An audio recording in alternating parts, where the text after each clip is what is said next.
The hardest part isn't the funeral, and it isn't the moving truck. It's the moment you walk back inside and close the door and realize it's finally quiet. If the silence in your house feels less like peace and more like a weight, you aren't alone. Today, we aren't just looking for feel-good words. We're looking for the presence that fills the empty space. You might be looking at your quiet living room and thinking, Annette, the only thing this house is packed with is dust and memories. But today I'm going to show you how that very silence is actually the packing material for a guest who doesn't just visit, he moves in. And if you stay with me, I'm going to show you the one thing Corrie ten Boom found in a literal prison cell that proved her empty room was actually crowded with life. The Bible tells us in 1 Kings 19 that God wasn't in the great wind, and he wasn't in the earthquake, and he wasn't in the fire. He was in the still, small voice. So here is the shift. Silence isn't the absence of something. It's the presence of someone. When we say the house is packed to capacity, we're talking about what the Hebrews called the Shekinah, the dwelling glory of God. In the Old Testament, when the glory filled the temple, the priests couldn't even stand up to perform their duties because the room was so heavy with God.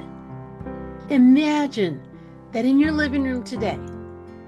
Imagine that the silence you've been dreading is actually the weight of his glory. So thick that there isn't room for anything else, not even your loneliness. Many of you know Corrie ten Boom, the Dutch watchmaker who was sent to the concentration camp for hiding Jews. But before the camp, she was put in solitary confinement. She was in a tiny cell with nothing but a cot and 4 cold walls. Talk about an empty house. And for weeks, the silence was her enemy. It felt like a cell in every sense of the word. But then she noticed a tiny visitor, a common black ant. She started feeding it with crumbs and watching it work. In that total isolation, Corrie realized something life-changing. She said, I was not alone in my solitary cell. Along came a small, busy black ant. She realized that if God cared enough to design the legs of an ant in a prison, he was certainly standing in that room with her. So she stopped looking at the walls as a prison and started looking at the space as a hiding place with Jesus. The cell didn't change, but her heart did. It became a sanctuary because she realized the empty house was actually full of the presence of God. So, what do we do when the house feels too quiet? We stop trying to fill the silence with the television or the mindless scrolling.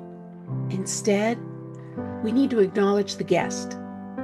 So the next time you enter an empty room, I want you to say it out loud. Welcome, Holy Spirit. Thank you for filling this space.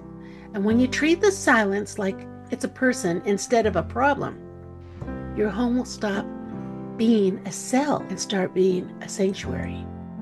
You'll find that you aren't just getting through the day, you are hosting the King of Kings in your own kitchen.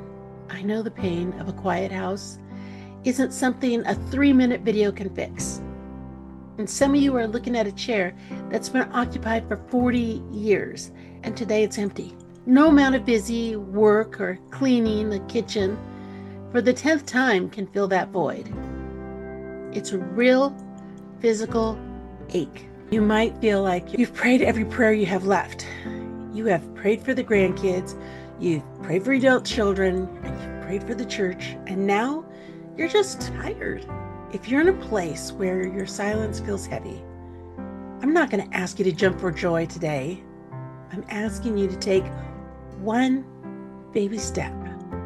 When the Holy Spirit is called the Comforter, it implies there is a wound that needs tending. Maybe being packed to capacity doesn't mean your house is suddenly loud and happy again. Maybe it just means that in the middle of your loneliness, there is a peace that doesn't make sense.